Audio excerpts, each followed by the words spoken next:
Hear ye, hear ye, hear ye. Welcome one and all to the Dukes of Gaming podcast. Thank you for choosing to hang with us for the next hour and some change as we bring you into our world of video games. You can find us on your favorite podcast service. Watch us live on YouTube, Twitch, and Facebook. And of course, I have the pleasure of being joined by my fellow Dukes. I'm, of course, the Duke of Anime. I rap, I make beats because I am your Duke of Anime, Thomas.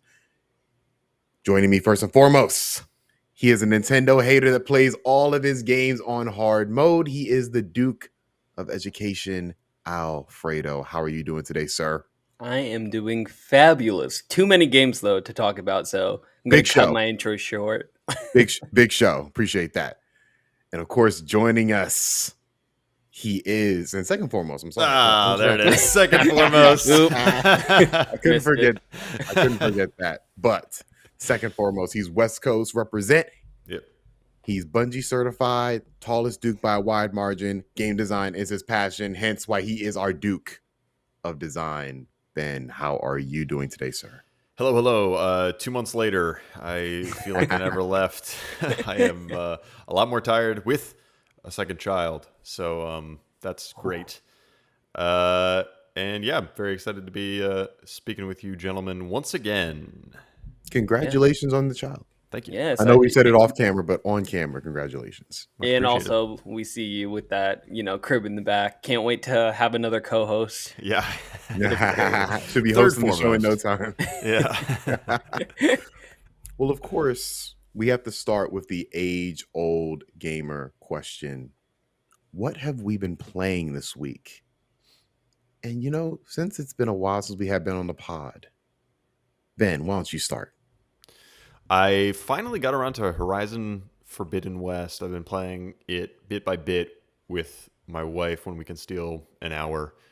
And it's good. It's starting to get its hooks in me. I just got to, I don't know, spoilers. It's been, it's been like 6-7 months since the game came out. No spoilers. I'm still not done. Oh, that's right. Well, I don't think I'm Alfredo, if he is farther along than you, that's that's a disgrace. That's a shame. No spoilers.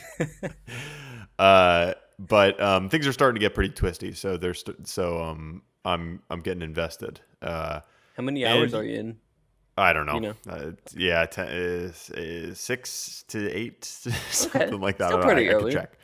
I could check, but I haven't. But I've been eschewing a lot of the side quests because I knew that if I didn't quickly get some investment in the story, that I might bounce off of the game. I might not have the desire to keep playing it.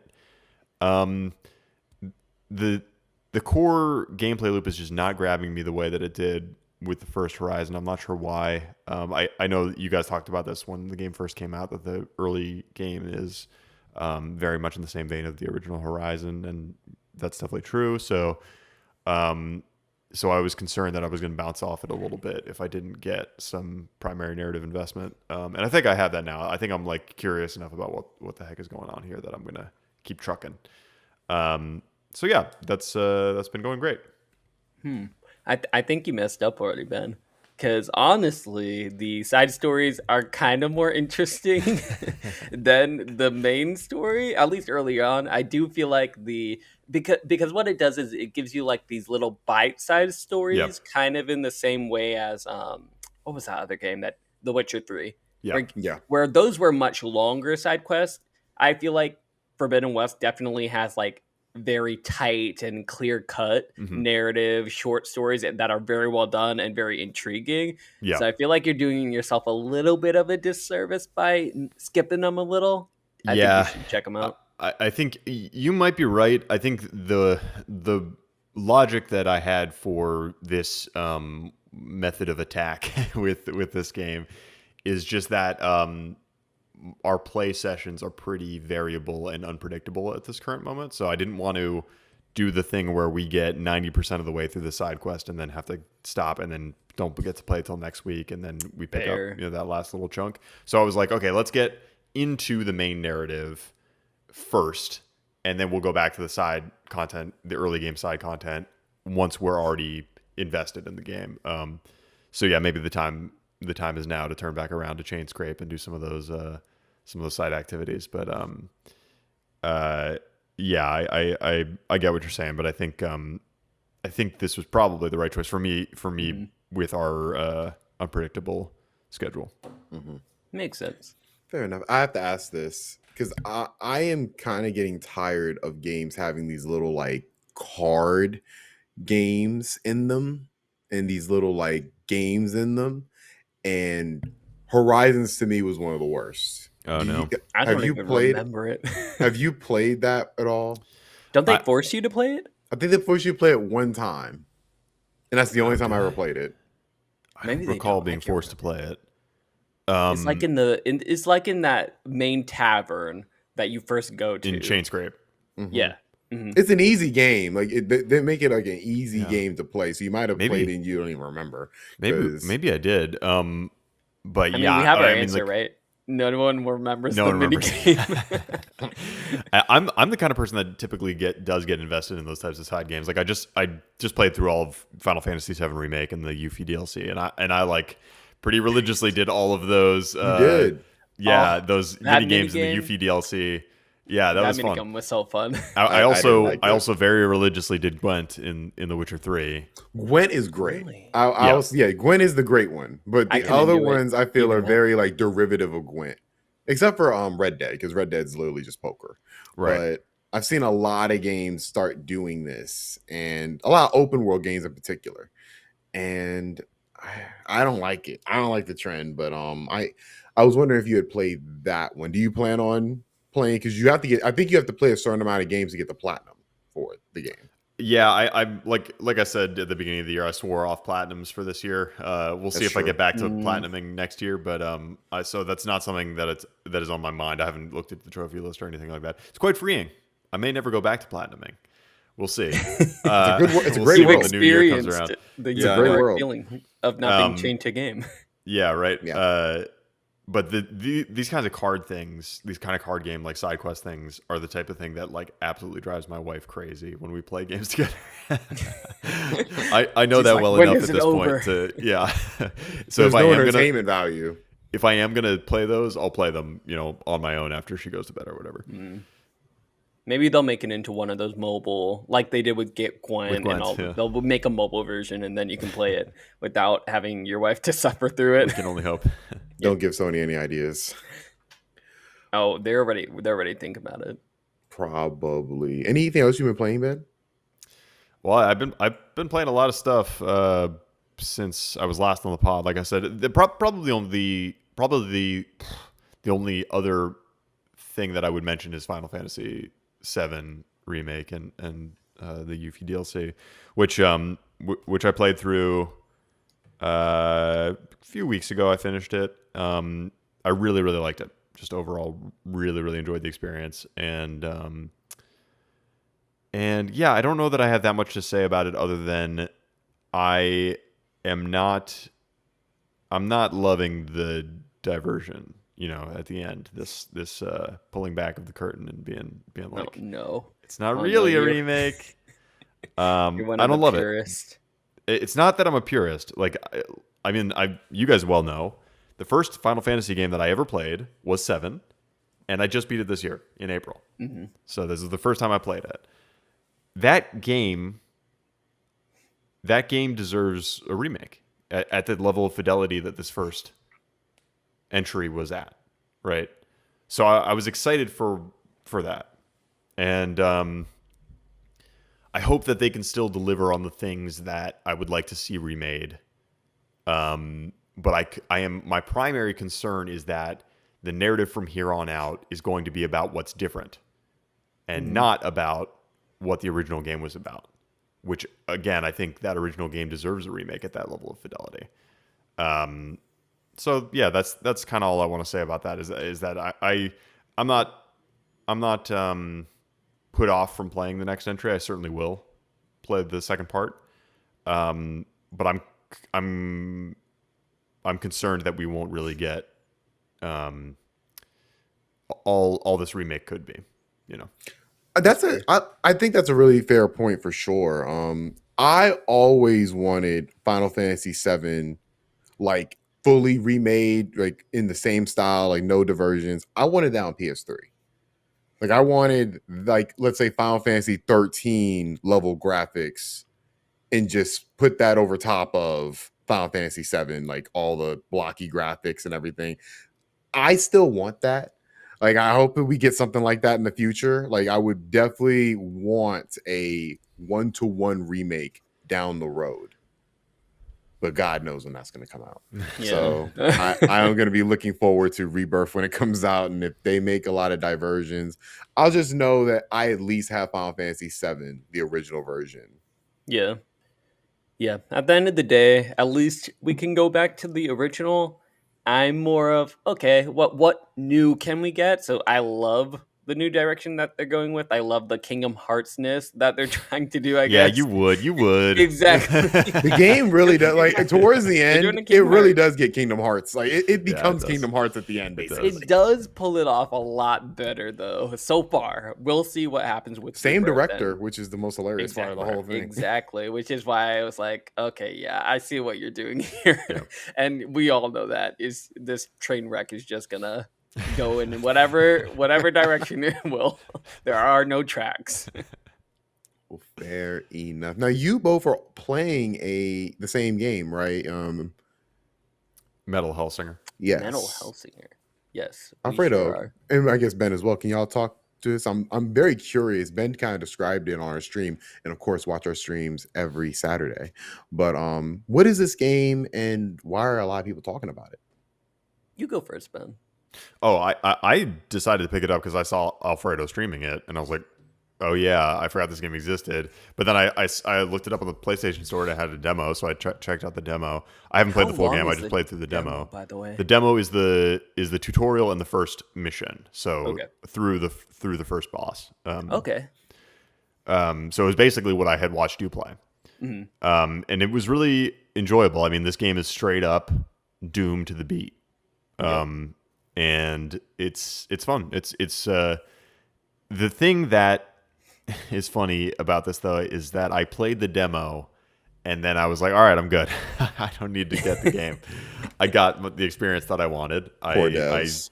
I played with it and I enjoyed it and it was great, but I don't think I need 5, 6, 8 hours of that, however long it was. And Alfred, I know you beat it in one sitting, so it can't be that long.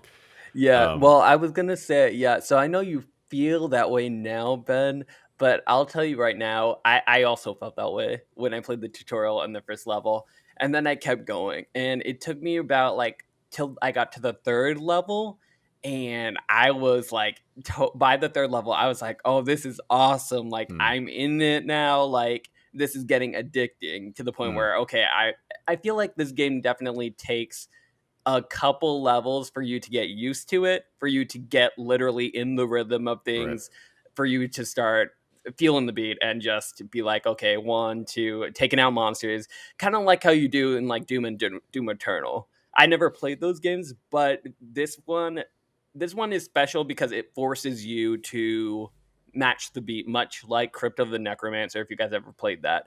You cannot shoot, you cannot dash or anything like that if you do not hit the specific shoot button or the dash button or the reload button, like to quick load on the beat. If you try to do it off beat, you can't. It won't perform the action. You just can't shoot or whatever. So it takes a little bit for you to literally get in the rhythm of things. And once you do, you feel like an absolute unit. Like once I got to that third level, I was swapping weapons on the beat. I was shooting people, doing 360s in the air, sniping people. Yeah. It was super, super, super addicting. And the really cool thing about this game is that once it does start to, get a little old, after you unlock all the weapons possible, you start doing basically the same thing, just to different music. It ends. This game is only like 3.5 hours long. It's not long at all, which is really, really nice. But at the same time, I would be a little pissed if I had paid, however much it costs for 3.5 hours of the game. But since it's on Xbox, I was perfectly fine with, spending that amount of time and then it getting old and then, it retiring itself. It felt like the perfect length, honestly. And it, I will say, if you did see the stream, they tried very, very hard to incorporate some sort of story mode there, and I don't know about you, Ben, but like I did not care about the story. I was just like there for the arcadey nature, the Yeah. Doom part of it, and they definitely try to shoot hard shoehorn in narrative elements. Even the ending, like having this huge cliffhanger, this huge like, oh my god, reveal that it's supposed to be, but you're just headbanging. That's all it Sure. is, and shooting to the rhythm of the beat. It's awesome for the gameplay, not so much for the story, but pretty great game. I would recommend it. Did you recommend? I'm in because I know both of you are playing it. I have the demo. I just haven't booted it up. So you would both recommend at least booting up that demo. Oh, definitely. Yeah. Definitely. But I would say maybe play the first level more than once for sure. I would Okay. say play the first level like 2-3 times, because it really does take a little bit for you to get in the groove. Okay. Well, I'm looking forward to it. And I see you're playing another demo as well. I am. I'm playing all the demos. So yeah, the other game I'm playing is Harvestella, which was actually a part of the Nintendo Direct, but I believe it was announced a lot earlier. Basically, it's Square Enix's, what would you call it? Their next farming simulator, They're but with farming RPG. yeah, but with the Final Fantasy twist, where like it tries to focus more on the actiony JRPG elements, where it's not like a turn-based RPG or anything like that. It's much more action focused. Kind of think Platinum Games, but the bad part is Platinum Games without the solid action gameplay, I guess. Mhm. So unfortunately, and you guys, the demos is available now, and you can play for like the first 15 days, or the first chapter of the game, basically. And the elements that they introduce, you can garden, you can do all the things that you do in Animal Crossing, but it's just not fun. It's not fun. The controls are super unrefined, even to plant like a vegetable or a tomato or whatever. Like they have you hold down this button, then do this, then hold this button and press the down on the D-pad. It's like super, super complicated. And then when you actually do go out to the forest areas to actually fight and get more materials, it's just not fun. It's like a basic hack and slash. The dodge mechanic is you just running a little bit faster. It's just not fun, to be completely honest. So That's it disappointing. I was kind of actually looking forward to it. exactly. It looks so good when they first announced it, and it unfortunately the demo shows me that okay, maybe this isn't. I won't be picking it up any longer. I was really excited for it, but another game that that I am playing is called You Suck at Parking, and this is kind of like a arcade racing driving game is what it looks like, but it's kind of like a puzzle parking game. So think of basically, okay, there is a parking spot that you have to park in, and you have to do it perfectly from a top down perspective, and you can't reverse, you can only go forward, and you only get so many tries basically. That is this game. You're trying to figure out, okay, which way do I need to go to park perfectly in this parking spot? And I know that sounds pretty boring, but it's actually pretty fun, especially when you go to the multiplayer match, and you basically have to race and see who can park in these spots the fastest.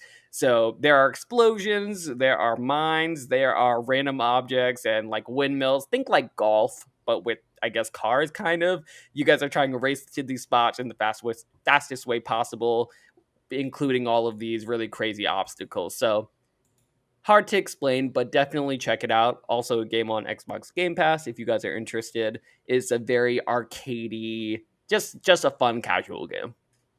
As somebody who has Power Wash Simulator as one of their games of the year, I feel like I have an obligation to try this one out. You would enjoy this. Can't wait. Probably. Especially since on Game Pass. I like the fact that Game Pass is releasing games like not releasing, but they have games on the service like this. For where sure. they're low key, but they can find an audience that they might not have. Exactly. If they weren't offered It's for free. super indie, super niche, but being on Game Pass, definitely, I probably wouldn't have bought this game just like Metal Hellsinger. I probably wouldn't have bought this game if it wasn't on Game Pass, but now that I did get to play it, I'm glad I did.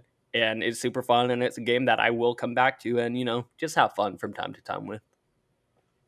Excellent. Well, good to hear. I think I'll be trying this out, but it's going to probably have to wait because when it comes to what I've been playing, it's not about what I've been playing, it's where I've been playing it on. And that screen looks beautiful, first of all.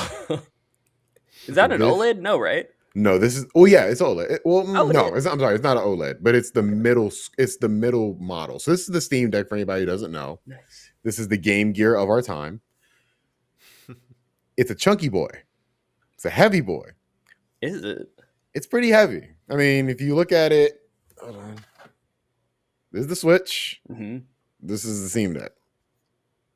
Doesn't look. Oh, okay. Okay, when you put it together like that, it's a chunky boy. It's a junk. It's a chunky boy, but there's a lot going on under the hood. I talked about it a lot on stream. You can catch on stream me kind of breaking down. We have a big show, so I'm not going to go deep into it. But just the idea of me being able to play Elden Ring and then in another tab having Zelda Breath of the Wild open at 60 frames per second is something I never thought I'd be able to experience. I'm happy to have gotten to this point. If you can get a Steam Deck, it's worth the hype. I think that Valve has made something really special here. There's a lot of I've seen these forever. My friend used to collect a lot of these portable, kind of emulation machine mini PCs. And while I've seen a couple that are better than this, they're like $4,000. So for $589, which is what I paid for this, this is a steal. Like, this is a mini PC. And I feel like that's the most underrated aspect of the Steam Deck. I've been playing pretty much all the AAA games, big time like Cyberpunk, Elden Ring, been playing them at around like 45 frames per second. And then been playing, old like GameCube, PlayStation 2 games at 60 frames per second. And so there's just such a wide range, and it's still a PC. So you still have that if you're playing a Nintendo Switch and you have the game and it's running at 30 frames per second, there's no adjusting that. That's going to be the experience. You hope it's running at 30 frames. You hope on the Switch. The game I tested out was a Hat in Time, which I like that game.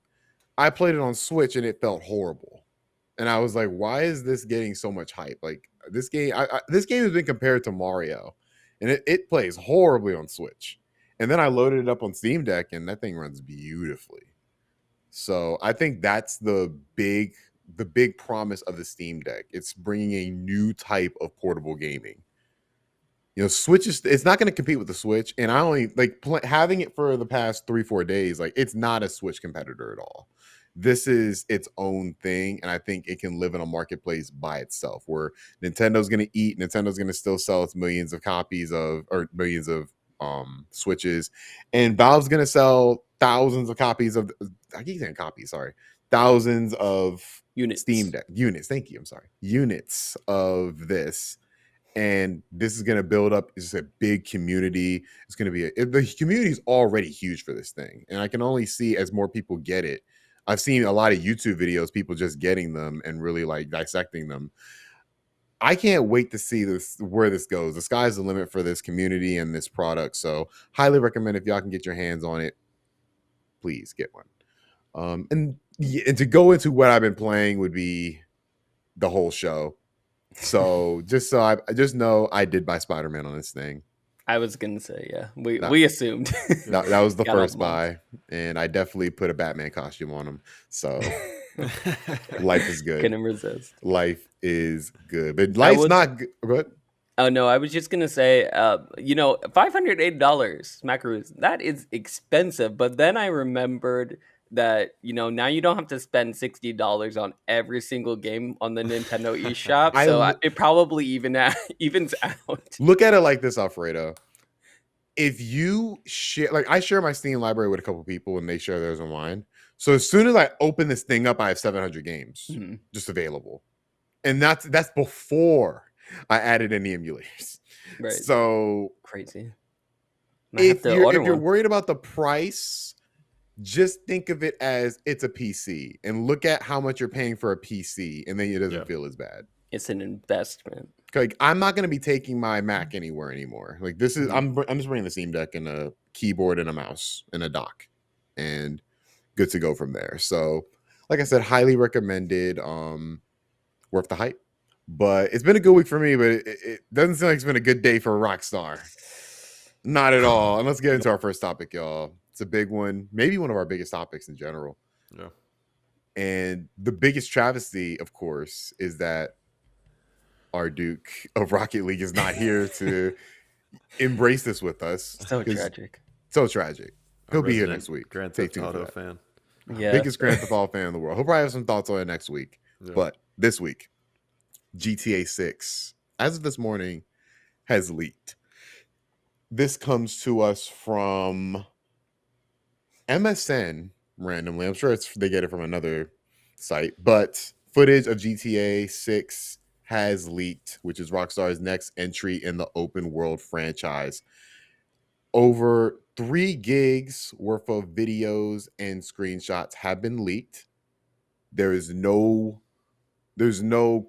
clear explanation as to how it leaked, but we know who leaked it, and it is a person by the name of Teapot Uber Hacker, which they claim to also be behind the Uber leak as well that happened last week, which, as a Uber stock investor, I know a lot about. So this person's had a busy week, and God knows how much more they have. And they've already claimed that they want to also leak more data as well, including source code, assets, test builds. This is the most information that we have gotten on GTA 6 by a wide margin. We've had rumors, we've had a lot of, speculation, but this is the first concrete confirmation of a lot of those rumors that we've had so far. First, I just want to talk about not the content within the leak. We'll get to that in a second, but how does something like this happen? Like, what are y'all thoughts overall on this leak? And I guess we can start with Ben, since you're in the games industry. Like, what are the ramifications of this, and how are you personally feeling about this? Man, it's hard to even categorize the ramifications of this. This is a really, really consequential leak, and a catastrophic leak at that. And part of the difficulty in talking about this is that the story is kind of still unfolding here. We've got the leak of the game material, which I don't personally want to talk about, and I'll get to why in a second. But then we've got this kind of unfolding story where this hacker also has source code of GTA 5 and GTA 6 and is threatening, basically extorting Rockstar for money. Yep. In a very polite way, might I add. Polite? Let's talk. The way Well, he's like phrasing things. well, he was I announced. Just not to cut you off, man. I just want to go really quick to the Uber leak, because I remember when I saw the email and it said what he said. I'll read it. It says, "I announce I am a hacker and Uber has suffered a data breach." And then he was like, "Hey, slide into my DMs, Rockstar, if you want to talk about, Yeah, exactly. this But not just- happening more." But just that aside, go ahead, Ben. Yeah. So, all right. So the potential ramifications of this on the dev side kind of thing. Well, okay. Let me put that to the side a second. Well, the reason I don't want to talk about the actual content of the leaks, and that's just me personally. You guys can talk about what you want to talk about there. It's in the public eye now. It's fair game for us to talk about it here. The reason I don't want to talk about it is because I'm on the other side as a developer, and I understand how consequential and how upset that I just personally that I would be if something I had worked on like this for this many years that was this anticipated leaked in this fashion, right? It's this is a particularly bad kind of peek behind the curtain at really early game stuff material, and really unrepresentative of what the final product is going to be like for for one of, if not the most hyped games out there. You know, this is a really shitty situation. And so, I mean, just to put all my cards on the table, I I do not yet work for a Take-Two company. This is my last week, as you guys know, at Bungie this coming week, and then I will be working for a 2K company coming next week. So there is a bit of, I guess, potential conflict of interest there, but I don't think that would change my opinion on it as a game developer. I've been on the other side of this kind of stuff. Not anything nearly as consequential as this. I mean, as Jason Schreier said on Twitter, this is probably the biggest gaming leak of all time. But I've been on the other side of leaks like this, either at Destiny or on Saints and Sinners, and it stinks. It just really stinks to have like something that you worked on, especially when it's like, oh, we're gonna announce it so soon, and you're like, you know, like this is the worst way to present these details that we're gonna, you know. So yeah, so it's just shitty, and I don't want to stoke that flame necessarily. So aside from that, the particulars of what was leaked, I think it's also my personal opinion that if you're a big fan of GTA 6, or if you really want the game to come out as quickly as possible in the best state possible, this should piss you off too, because this threat of source code leaking absolutely will have a material impact on the development of this game, period. And not only that, but I mean, that's the source code leaking is the most potentially worrisome thing from a development side. But the fact that so much video, so many screenshots, right, so much data got out there has other potential trickle-down ramifications for normal people working on the project. Like, not, you know, we're not talking about the billionaires or millionaires on the board of Rockstar or Take-Two. We're talking about how this is going to have material impact on the trust that is placed in the developers to keep things secret. And we have undergone as an industry a shift to this kind of this acceptance of hybrid or remote working, and that no doubt opens up some security risks. And I wouldn't be surprised at all if Rockstar had serious conversations about cracking down on remote work. Yeah, exactly. I mean, about like to what extent they're going to allow this kind of stuff going forward, and what kind of security measures need to be taken. There's precedent for it, you know. Yeah. Like there's a bunch of companies that are having these conversations right now as the pandemic is ending. Yeah, right. I mean, there's and already they didn't this, have like, kind of tangible reasons counterpressure. like this. Yep. Yeah. So, And it makes sense too, because I believe from what we know, what is his name? Uber, the hacker, basically came out and said that they were able to retrieve this information from basically Slack. messages, that they were sharing on Slack. Yep. Which, you know, basically that's how a lot of people communicate when working remotely, and even, you know, just in the workplace, they use Slack directly. So I'm sure Slack will be in trouble as well. So it's just crazy, because I didn't even think about that, honestly, when this leaked. So that's another interesting tidbit of, you know, how this could affect Rockstar employees. Yeah. So yeah, that's kind of the long and short of it for me. I mean, like, I on the other hand, as a gamer, I completely understand why these things are exciting, and why it's, you know, interesting in a way to see the inner workings of the game, and to see, you know, actual legitimate confirmation that a game that you've been waiting on is coming, you know. So I don't begrudge anyone interest in that kind of thing, but at the same time, you really just have to acknowledge how catastrophic this is for the game that you want to come out, you know. It's not good. It's really not good. I will say, I don't care how this affects Rockstar from an executive standpoint at all. but I do care about how it affects the people who day to day have been working on this. Like this has to be like such a horrible day that you spent so long. I mean, this game has been in development what, like 4 years at this point? Yeah, I don't know. Like it's been a Something like while. that. It's been a They are while. saying that this footage is actually, like, a lot of the screenshots and everything are from 2019 actually. Wow. So at least 3 years. And Yeah. I hope that's true. I really do hope that's true. I Yeah. feel bad for the people who've been putting their blood, sweat, and tears trying to get this game out. You know, hopefully within the next, I think it's rumored like 3 years away. I think that date gets pushed back. I think there's two ways it could go. You either push it back or marketing starts very soon. yeah. There's only two ways, and part of me feels like it's going to be the former.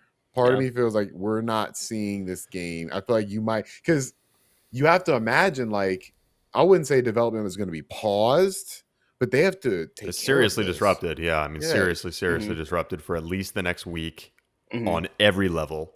Yeah. And then things will settle down for the development team, but on the security level and on the higher levels, like this, the ramifications of this are going to just continue. They're gonna have For- so many for a long time. restrictions come out in the next month about, oh, you can't do this. We gotta crack down on this. Make sure we have this. It'll be interesting for sure. I mean, of course, we won't be privy to those actual Yeah, exactly. details. We'll never know. The game will just come Exactly. later than it was going to. You know. Are The only like bright side that I can see for this on a developer side is they got to include like a dope side quest with this as the as They might kinda put him in the hook game. They might put him in the game. Yeah, Right. That might be the terms. Maybe he's like, make me a side character in the Oh, game, man. And I won't leak the source code. Then the we'll master talk. plan. Oh man. It's Not a this bad is deal. this is awful. Like I really do think, like, I'm a fan of GTA, not Cole level, but I'm a fan of GTA. And as a fan of GTA, I think you hit the nail on the head. Like, this is not a good day. Because 9 times out of 10, I think the game's gonna be delayed. I feel like a lot of people are gonna run with how everything looks with it now. Like, when me, just as a person who plays a lot of video games and watches a lot behind the scenes and has talked to developers in the past, this impressed me more than anything. Yeah. The Honestly. things that I saw in this, the videos, impressed me. We'll get to that in a second. Alfredo, just to get your thoughts, like, how do you feel about how everything is unfolded with this? I mean, at the end of the day, I am not a Grand Theft Auto fan. I mean, I like Grand Theft Auto. I think it's fine. It's great. I know a lot of people love it, but I'm not on Cole's level, and I'm probably not even on your level. Cole Thomas, might take a or bullet even for Ben's Grand Theft level. Auto as a franchise. Yeah, exactly. But I do compare it to something that I'm really passionate about, like, okay, factions. Which you all know how Ooh, much hey, I'm don't even excited put that in the about. ether, Alfredo. Chill. Well, I'm Oh, just, dude, I mean, I'm it's just saying. it's probably coming, right? I mean, I know, Naughty Dog is like one of the chief targets for this kind of stuff ever since Exactly. The Last of Us 2. But I will say that as a fan of something that, like factions, that has been so highly anticipated by me personally, something that I have gotten such slivers of information, they just held their hand, like, hold all the cards so tightly, and they had the audacity, Naughty Dog, you had the audacity to show me a concept art How for dare your like trailer of, oh, factions is coming, like, how many years, like 3 years after we all knew it was coming. I would love a leak. I'm not gonna lie, I would love if something like this happened to factions for me, just because I, as a fan, want to see this content.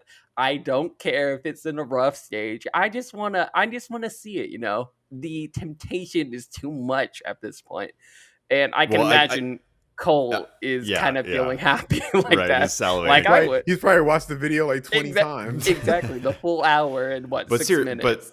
seriously, Alfredo, though, if there was a big leak for factions in a month or 2 months or whatever, and they were gonna like show the game at the Game Awards or something like that, wouldn't you have just rather that you had seen the flashy, surprising, awesome trailer in the Game Awards rather than the leak happening?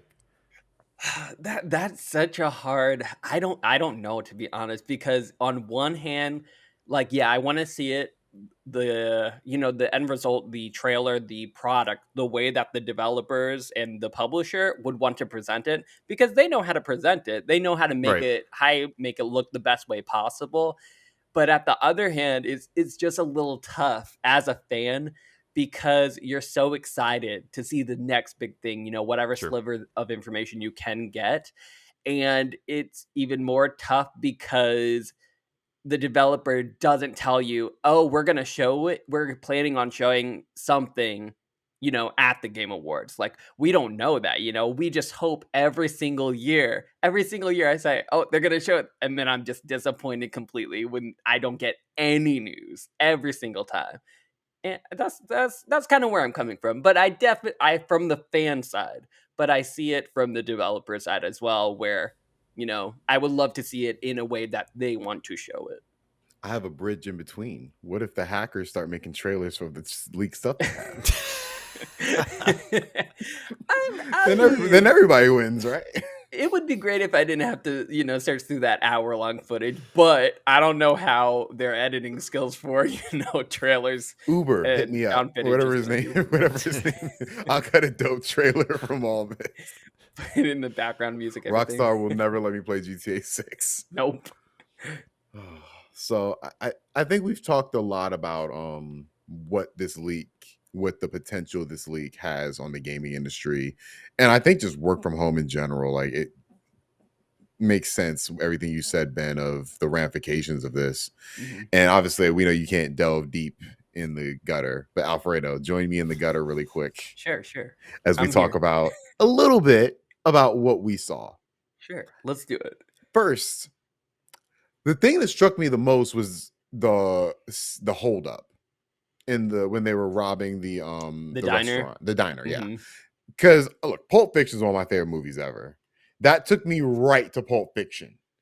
And I'm like, oh man, I don't think I've ever played a game where I'm literally holding up a restaurant. Mhm. I never thought about that. And it And was also really cool, though, what they included, what they do have from this 2019 alpha footage or whatever it was, right, the interactions of holding up like certain people. So, yeah, like, when you point at people, you can either threaten them, you can scare them, you can reassure them. They have like different options for you to kind of interact in different ways in that scenario, which was, I don't think that's included in Grand Theft Auto 5. So it's it's exciting to not. see like different hostage situation options like that. And my mind immediately spoke to, oh, they're expanding heist. Yep, That exactly. was my immediate thought. I'm like, okay, that probably is the tutorial level. Just Oh, like how that'd you be have the awesome. tutorial level in Grand Theft Auto 5 where Mhm, you're robbing the bank. It's really on rails, mhm, but it kind of gets you ready for how the heists are going to be in the next part of the game.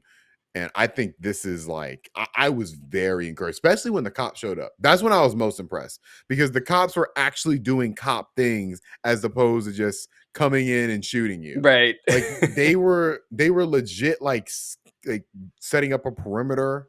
They're trying to estimate damage control. Like, it was very interesting to Mhm, see that they might have taken their already impressive AI to another level. exactly.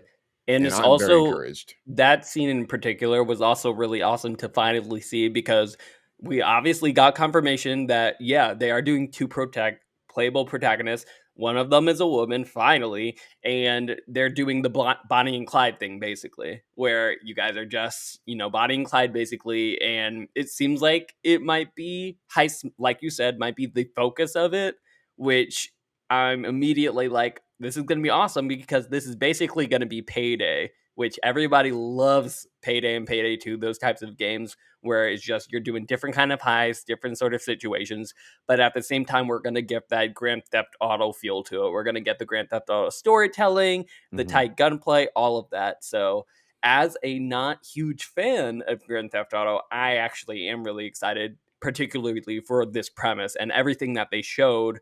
I was very impressed, since this is alpha footage and it looked really good, everything that they showed so far. Well, everything that was leaked, rather. I also like, this is a small thing, but I like how the two protagonists are like male and female.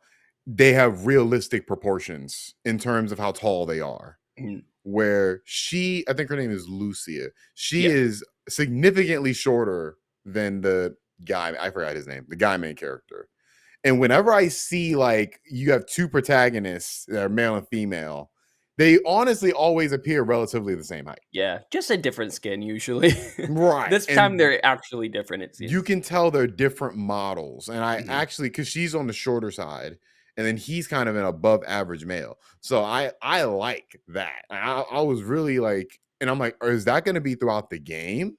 Like, Mhm. are we going to have like, because I feel like when you're in the crowd, it's cool to have the crowd, but everybody kind of looks the same in a Yeah. way. And I'm very encouraged, like, if we're doing the protagonist like that, is the rest of the world going to be scaled accordingly where you're going to have different size people? Mhm. Like I am very much looking forward to seeing how much they've advanced. I thought GTA's models and AI at the time were very impressive.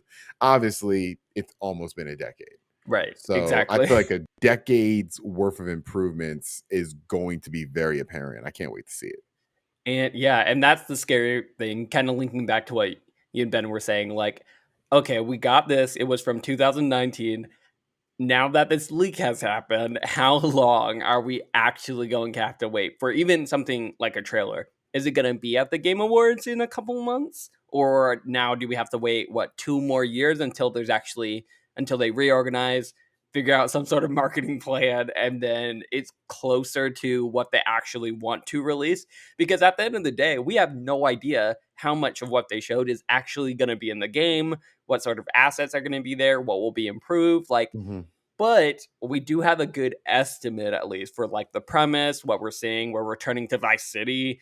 There might be, more cities being unlocked later on, which was, I believe, they alluded to earlier on, was a rumor. And now the source code has kind of, or not the source code, but the leaks have kind of given us more legitimacy to those rumors. So, Right. And I mean, the big one is we're going back to Vice City. That's yeah. the biggest one that I'm Mhm. like, that's the one that we all figured, but has never been confirmed. And now we know for sure. I don't care if this from 2019, 2016, that's Vice City. Yeah. And that is where this game is set. That is disappointing that Rockstar was not able to say that on their own accord. Mhm. I'm sure they were waiting for the Game Awards moment of being able Right. to Return to show. Vice City. Right. And so that's not going to happen in the Mhm. same way. Exactly. But But, I mean, they could do they when it does come out, they could do, we don't know, Return to Vice City and, whatever other city I'm not a Grand Theft Auto fan. Whatever cities are in 3 and 4 and 5. Liberty City, Yeah, Liberty City and this and San that. Andreas, yeah, or Yeah. Los Santos. Yeah, So I mean, they have opportunities there, but honestly, we don't know the scope of it yet. right. So if that's included, they still might have some cards up their sleeves, but who knows if the source code does actually leak, then there's going to be a whole lot more details that come out about this game. And then when they actually do announce it, it'll kind of be like, okay, cool, but when is it actually coming out? Like, what's the release date? Is it 2 years? Is it 4 years? Like, what are we looking at? I And mean, people just won't care as much because they'll just be like, okay, like, when is it actually coming out? absolutely. This is such a weird situation. It's And just crazy. just one thing I thought about, I kind of bring Ben back into this because we're not talking about the spoiler parts anymore. What if this dude is like in, like, let's say Russia, for example? Like, it's gonna be hard to stop him. Like, I don't think that if he's in certain countries, like, you can't just stop him. I Like mean, it, at the end of the day, basically what he said was like slide into my DMs, right? he So might have everything. Like, that's the yeah, thing. Like, they do not. I don't even think they know how much he has. hmm Like, if he's out of state, if he's out of the states, and he's in a certain country that maybe doesn't have the same type of copyright laws that we do, which is a lot of countries. hmm I don't know how much grounds Rockstar can even have to get this stuff back. Yeah, I would expect that they have quite a bit of ground there. But the problem is that the cat's out of the bag. The data is stolen, and it is in some malicious actors' hands. So all of the litigation in the world is not going to stop that person from pressing the button necessarily and launching it onto the internet. You know, it's yeah, in terms of some way for them to like get the authorities involved and criminally track down this person in time for them to prevent a leak, I don't think that's, I don't really think that's possible. Like, I think it'd be possible if he's in certain states or certain countries. Maybe. But like, there are definitely certain countries where if he's located in, that becomes very daunting and becomes a very long process. In which time he's just gonna be posting stuff probably by the week. Yeah, And like every day, a new leak. Right, exactly. Yeah, my guess would be that they're in risk mitigation mode, so they're going to try to figure out what he has, first of all, and they're going to try to find a way to mitigate against exposure when that stuff does come out. And I think that's probably the way you treat it. You say, we don't, more or less, we don't negotiate with terrorists, and you say, how do we wall ourselves off from the worst of this? Which, GTA 5 source code from, even though it's from 3 years ago, probably. We don't know that, the videos are from 3 years ago, but we don't know. GTA 5 or 6, because I think he has both, right? Oh, really? Yeah. I didn't know about that. They have time. At 5? They have time to mitigate against exposure for GTA 6 because the game isn't out yet. But, GTA 5 is out. It's wild, and it's got a lot of players. So, the source code leaking for that is a big deal. And that could put a lot of players at risk, right? Mm-hmm. Like if you are on GTA 5 online. It absolutely could. Yep. It's a horrible, that's a horrible situation. My heart goes out to all the people who have to make these tough decisions this week. Yeah. This is going to be a wild ride. Yeah. Yeah. I mean, Take-Two is a fairly litigious company among game companies. And so I think we're going to see probably. Yeah, and we're going to see some pretty massive lawsuits out of this, and people will pay the piper, but yeah, whether or not this gets worse before it gets better is an open question. Dang, you picked the perfect time to join a Take-Two company. I mean, the Take-Two. Like, Ben, come in the office. Right, get in here. This is my first day. Oh man, well, this story, I feel, is something we're going to be talking about for the next couple of weeks, so stay tuned for that. But let's go to a little company called Nintendo, who this week announced I feel like within a day, that they were doing a direct. Yeah. So trying to guess when these directs are, I'm done. You give up already? Literally gave me a day to get my bearings. And they were like, a day, hey, tomorrow we're doing it, and it's going to be 40 minutes. Yeah, it wasn't even a direct mini. It was a direct. Yeah, they didn't say, hey, everything Pokemon. They just said all the games, and they showed all the games too. Now, did it feel like a direct mini? We'll get to that in a second. But before we get into the individual games, if you could rate it on a 1 to 5 scale, what would you rate it? I'll start with Alfredo. Ooh, 1 to 5. Honestly, I would give this one looking at the list right now of everything that they scored. I will say when I watched it, I was pretty impressed. I was like, wow, they're just hitting everything. They're just going game after game after game. No like interviews in between. No like just trying to take up space. They're just showing games, which I loved about it. So I was going to say probably a 4 is what I would rate it. But now looking at the list, maybe more like a 3.5. 3.5 to 4 is where I would say. That's cheating. You turn my 5-point scale to a 10-point scale. Okay, I'll allow it. Ben, since we're on a 10-point scale now, what would you rate this Nintendo Direct? In terms of personal interest to me, yes, very low. That's all that matters. Your personal, very low. I don't know that I could rank it, frankly. You didn't like farming simulators? Yeah, all the farming simulators. I didn't say a 1, but various day life really killed me. I gotta say. I saw that. that really destroyed my soul a little bit. with the Octopath Traveler font, just straight up copy the font. Day life I love that. Oh. And I it's love out that now. name. That was a great Oh name. boy. Ben, you can play it right now. It's on the Yeah. eShop. Yeah, it's gonna Thank stay on God. the eShop. It'll Thank probably God. be your game of the year if you play it. Yep. Who knows? I just got to give it a try. Various day life. So you're saying a 2, a 1? Where you at? I don't know. I'm not sure that there's a single game on here that is particularly. I mean, there's some games that are interesting to me. Okay, so Bayonetta 3.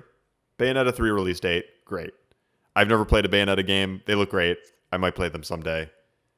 So that game, that hotly anticipated game, getting a release date is great. Fire Emblem, but you know. Oh, okay, yeah, Fire. Yeah, you dorks got something too. I'm just saying. We're nerds. Yeah, not okay, so dorks. it was fine. It was okay. We'll call it a 4. We'll call it a 4 out of 10. Since we're on a 10. 4 out of 10. A 4 out of 10. Oh, no, I'm sorry. 4 out of 5. 4 out of 10. 4 out of Okay. 10 though. Whew. Yeah, 4 out of 10. Cruel. So cruel. So is that like a What 2 about you, point? Is that like Thomas? a? Ooh, Yeah. That's like a 2. That's out like of this 5. is a 2. Yeah, 2 out of 5. Yeah. Oof. Thomas, bring I'm that there. average I'm at a up. 2. I'm at a 2. You guys are shameful. I will no, say. no. I will pride. say, Various Shameful. Day Life is on Apple Arcade. Oh, is it? And it was Okay. originally on. It's been on Apple Arcade since 2019. So it's not even a new Oh. game. So just want to get well. that out there. I give it a 2. This was literally filled with decent announcements, but the rest are farming sims. And Yeah, so that's that fine. took a lot out of it for me. Where I'm literally sitting here. I'm not saying like the games that I saw weren't good.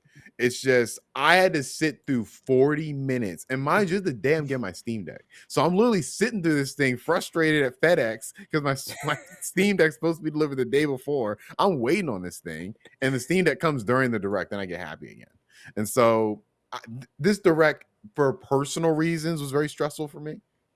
But yeah, I think 40 minutes. I feel like a lot of this stuff didn't need to be here. I thought it was a lot of excess. We can just go through the list. Of course, we got the sequel to Breath of the Wild, which is officially called. We no longer can call it Breath of the Wild 2, y'all. This Nope. is The Legend of Zelda Tears of the Kingdom, which I thought was crazy that they didn't release the trailer in the UK. They didn't release the direct in the UK. Makes a And lot then of when they sense released now, the name, huh? I'm like, I Yeah. get it, but I feel like you could have still released the direct. Like, I don't know. I wouldn't have done it. I was like, Tears of the Kingdom. What do they Okay, think that this they're makes getting? sense. That they're just Checked out. singling out Europe because of the name? Like they saw the name like after the Queen died. Like, I mean, it's a little too spot on. No, a little bit too close. I thought that was a little much, but I get why they. I was wondering why it was like not being shown there, and then I was like, Yeah. okay, I get it, but that's still a little. Yeah, there were rumors that because I know there was like rumors of like the Queen really, really into the Switch or something. There were some memes or something. Are you where telling me she the had a Queen was playing Breath of the Wild? or Splatoon, like she was a Splatoon player or something. There was, and people were talking Are about you, that. But are you telling this me makes more sense. I inked the Queen at one point? Like I like I was playing Team Deathmatch with the Queen. You saying that's a Maybe possibility? it's possible. Anything is possible. That's a fun little fact right there. But yeah, I was actually curious what you nerds, Zelda nerds, are thinking about this being released on May 12th specifically of 2023 and finally getting release date. I am not a fan of 1-minute trailers. Give me more. This was not enough.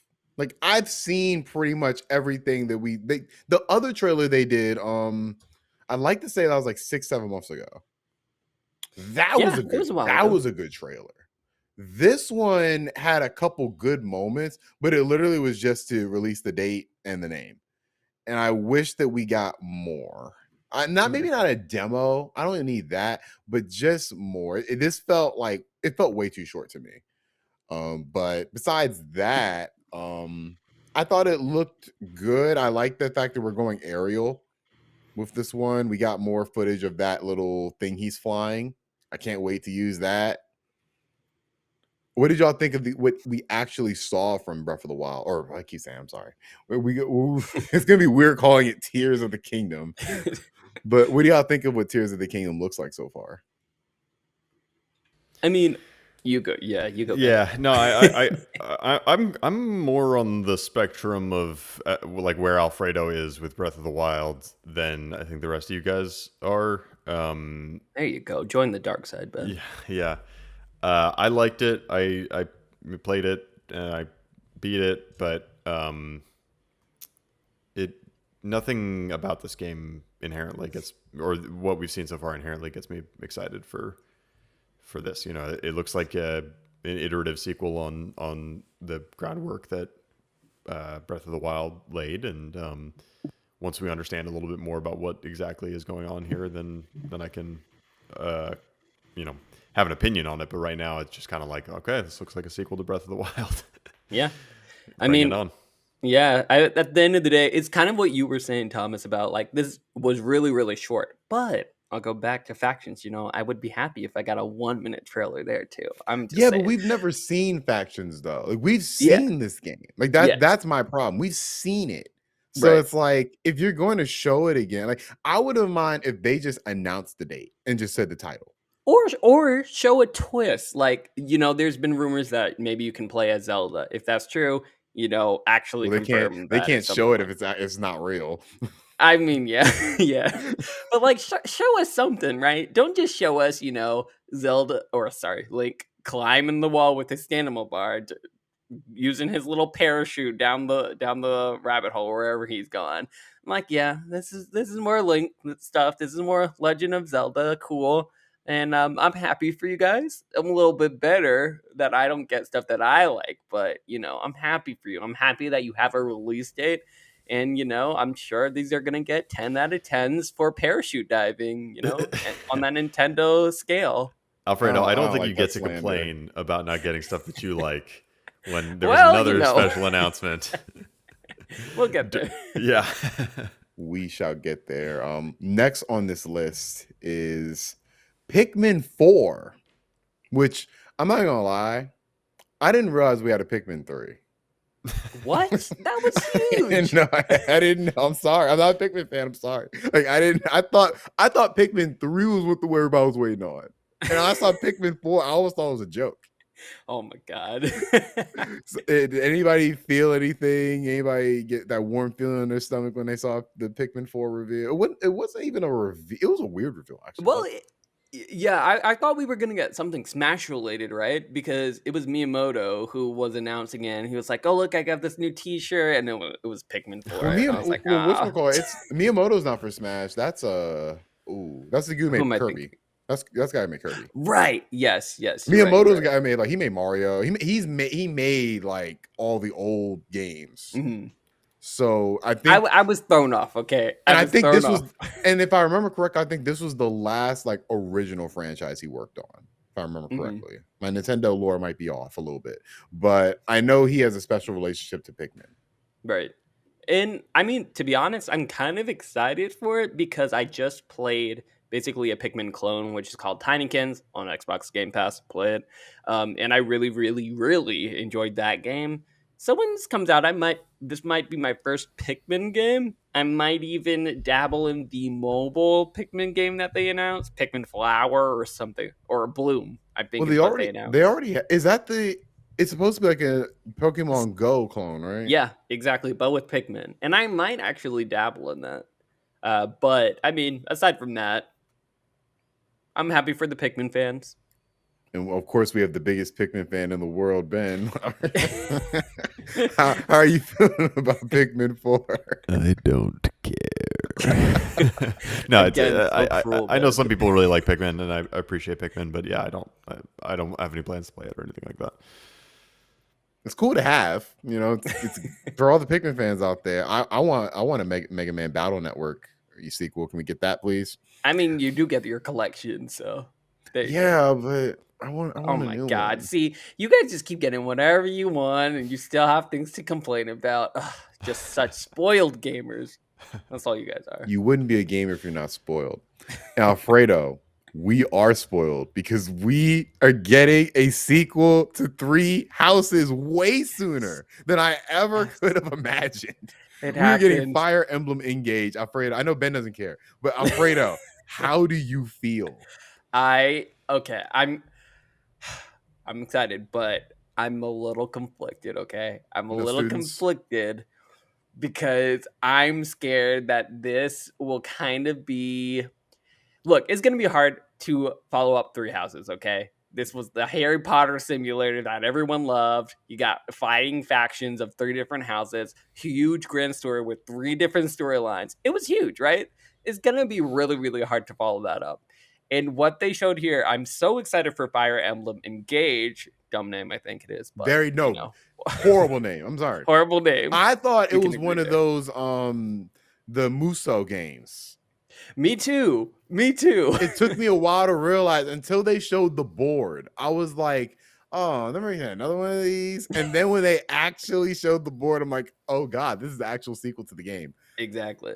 And I'm very excited, but I'm a little scared just how the direction they're going, I guess, with the story. But I will say the Fire Emblem always have really good stories, so I'm not worried there. What I'm worried about is that it will kind of feel like another Fire Emblem, specifically Fire Emblem Fates. And with that game, basically, they were like, "Oh, the big thing is that your character can turn into can transform into a dragon." And they did mention in the trailer that, "Oh, you're part of this ancient family line that can turn into dragons." And I was kind of like, "Okay, you literally already did that. Is this just going to be a repeat? Like, what's going on?" You got spirits like Marth joining your side, so there's a little bit of it seems like there's like a power-up mechanic where you basically summon the spirits of past Fire Emblem characters, which is going to be super, super, super cool. I really like that. I'm just a little timid, a little cautious about them retreading some, previous previous story elements. Nonetheless, obviously going to play it, and I'm excited. I do not like the protagonist characters inside. Wait, what? Chromatic. I don't like the. I was just saying that I don't like the protagonists how they look with the chromatic red blue. I was like, what I is this love that. Pokemon? I thought What's I made going him on? look stylish. I, I don't like it. I'm excited for this because you can never have too much Fire Emblem. You just Yeah, can't. you can't. I agree. I am so it looks like it's Right, Ben? doubled. Yeah, Ben. They doubled down on the anime-ness. Because I felt like Fire Emblem Three Houses really went in the anime direction compared to Yeah, the other Fire Emblem games. and it was good. And I feel this is doubling down on that. So besides the name, I'm all for it. This looks like it's gonna be. Hope it don't get delayed. First off, Well, it got January. that is very soon for That is crazy. I'm honestly just resigning myself to think it's gonna get delayed because I that don't sounds think way it too will. soon. Fire Emblem is usually pretty good with keeping their release dates, so But I feel I'm like the pretty hype for confident. Fire Emblem's at an all-time high. It is because of Three Houses, so it'll do Yeah. well. So I am super excited. Ben, are you going to at least try? Try to get in the Fire Emblem spirit. I'm not that judgy about Fire Emblem because there's another game that is similar in a lot of ways that I absolutely love, which is Persona, and so I get it. I think at least I get it. But I don't know. I definitely would not jump into this game, but this game might get me into Three Houses. Just because that one's a safe pick. Yeah, it's been out for a while. It's beloved, and it's I have a verified. Switch. Yeah, it might be the best right. RPG on Switch. It's definitely a question mark. Yeah, I feel like I could use something like that. Like I said, I was really into Persona for a long time. I kind of fell off with 5, like 3/4 of the way through. I never beat it. 5 gets very tedious after that. I don't know if you got to casino level, but after the casino level, like things get very much like I had hard to force myself to finish it. I was like, okay, yeah. I think the difference maker for me was that I fell in love with Persona 4 Golden on Vita, and the mobile experience of that game is so good, and like that's just the way that I kind of want to play it. So Fire Emblem on Switch seems like a good kind of comparable switch over there. But I don't know. It's kind of just another thing to add to the pile of things that I'd like to play at some point, but I probably will never have time to. That is very fair. Yeah, I don't judge it. You make time for Fire Emblem. Let's be clear, okay? If you can, Ben, join us in the Fire Emblem Now, bad puns aside, the next game on our list is apparently Kirby is coming back, returning to Dreamland Deluxe. It's a Wii classic and it's coming to Switch. This absolutely does nothing for me. I don't know if anybody here is Kirby fans. I know Cole liked the new one, but is anybody looking forward to that? Nope. What is this? This is like a Mario Party, right? I believe so. Yeah. I mean, that does get me a little bit excited if I had friends, but I don't have friends to play this game with, so it's a lost cause. I would never dare present my friends with a Kirby game in the middle of us watching football. Like, hey, want to be Kirby? They probably leave immediately. Right. So moving on, in a very surprise announcement, we got Octopath Traveler 2 announced. Did anybody expect this? Was this before or after the various day life announcement? I'd like to say it's before. Was it? Okay. I think okay, it was I thought it was after. I feel like this was announced pretty early on in the direct. Okay. I love Octopath. Well, okay, maybe I don't love, but I really, really enjoyed Octopath Traveler. It's a 7 out of 10. I would put it at a 6 out of 10 personally, only because... Honestly, I go there. Okay, I think that's fair. Like, there's a lot right with the game, but there's a lot that game could have improved. Primarily, you have this many people in your party. Let's pretend they don't exist while we're in this story. Until they do exist. That's exactly the problem. They don't exist until the character needs to talk to somebody, and then they exist again. It's like, where have y'all been this whole time? It doesn't work. But in the trailer, it seems like they learned from their mistake. It seems like they're actually listening to what their fans want. And it says, we actually have intertwining paths where they acknowledge each other's presence in cutscenes. Now, to what extent that's actually going to be? Is it just going to be one-off? Are they actually going to be like conversing with each other like they would in a normal JRPG? I'm still a little bit hesitant, but I think that they can do it because if it's anything like that other 2D JRPG that just came out that was tactics-like, what am I thinking of, guys? On Nintendo Switch, it came out this year. You talking about Triangle Strategy? Yes, anything like Triangle Strategy. Now that they were able to that perfect exact art style, they nailed the story. Just give me something like that with Octopath Traveler, and I will be happy with the Octopath Traveler combat. And you're good. Don't try to do too much. Don't reinvent the wheel. Just acknowledge each other's presence in the game. That's all I ask. Yeah, I'm looking forward to it because after playing a bit of Triangle Strategy, which is their last game, which is crazy that game came out last year and this one's coming out February 23rd, 2023. What a timetable. Yep. I hope that they learn lessons from Live Alive. Because that game pretty much does what Octopath Traveler wanted to do in a much better way. And it came out almost 20 years ago. Yep. And so I hope that they learned a lot of lessons. They don't have to approach it the same way that Live Alive did, but just have that story feel more consequential and not nonsense where people are like literally like the whole party is around, but only one character is highlighted right now. And the trailer kind of looks like they're going in that direction. So I have no reason to not be excited for this. But I don't know if I'm going to play it immediately because exactly. There's a lot of games coming out. Luckily, they will give us a demo because they are on that demo train when it comes to JRPGs. So let's give a in general. Try. Like Nintendo has really made it a mandate to have a good amount of demos. Yeah, which is awesome because I don't have to buy Harvestella anymore because it sucks. I don't think that's what the demos are designed for. Well, teach their own. Ben, do you think did you ever play Octopath or thinking about playing the second one? I didn't. I was curious about it though, just because of the art style.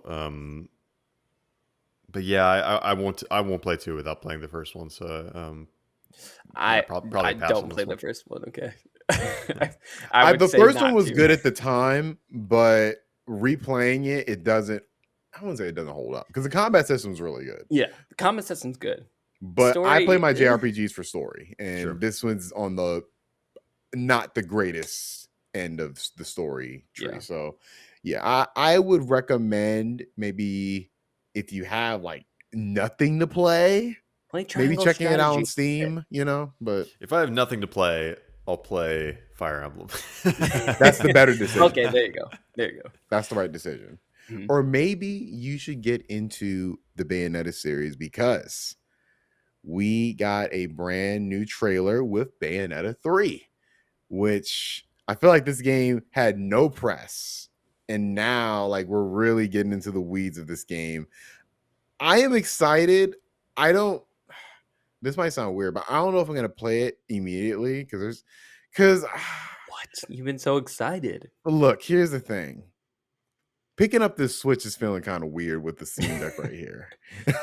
And I know. so, like, just the idea, like, I loaded up Bayonetta on Steam Deck, and I'm like, oh my God, this looks incredible. And I can't play Bayonetta 2 on the Steam Deck because it's a Nintendo exclusive.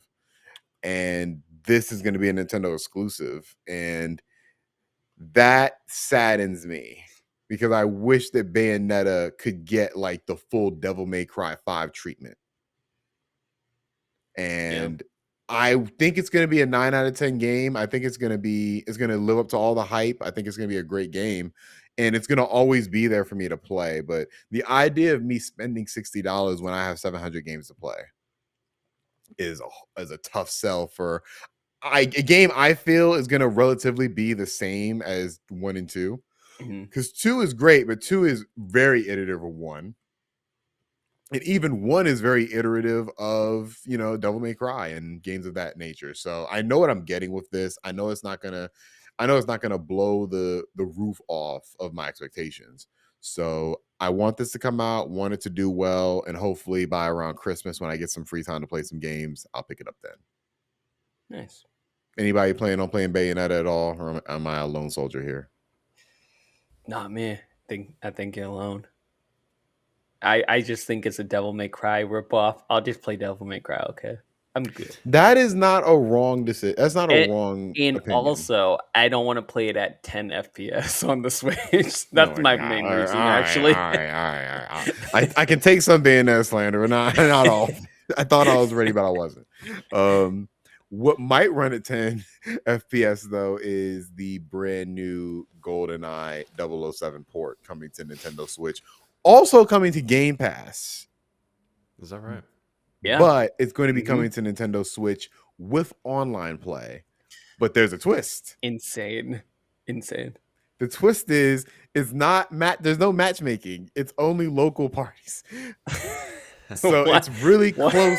I mean, from a if you're trying to preserve the experience of GoldenEye without having to make a new game, I guess that is the way you do it because that is the original game, though. We just want online capabilities. But that involves matchmaking, and that wasn't originally in the game. Yeah, but like, come on. This is like I can't think of an old game. Maybe I'm bugging, but I can't think of an old game where they just added matchmaking. I'm sure it exists, but I don't know if that's like a prevalent thing. I feel like there's definitely a couple. I'm sure there is, but that seems like an expensive endeavor. Mm-hmm. And this is an old game. Would online play be cool? I mean, would it? Because I don't think this game holds up from a gameplay standpoint. I feel like this is all nostalgia. I won't be playing this. But are you all looking forward to this at all? I have kind of a nostalgia for this game, but not enough to pick it up. Like, do any of y'all have nostalgia for GoldenEye or planning on picking this up? GoldenEye was a little bit early for me. So I don't. Yeah, it was early for me. Yeah, I was like maybe 4 when this came out, and I remember my cousins playing it. Right.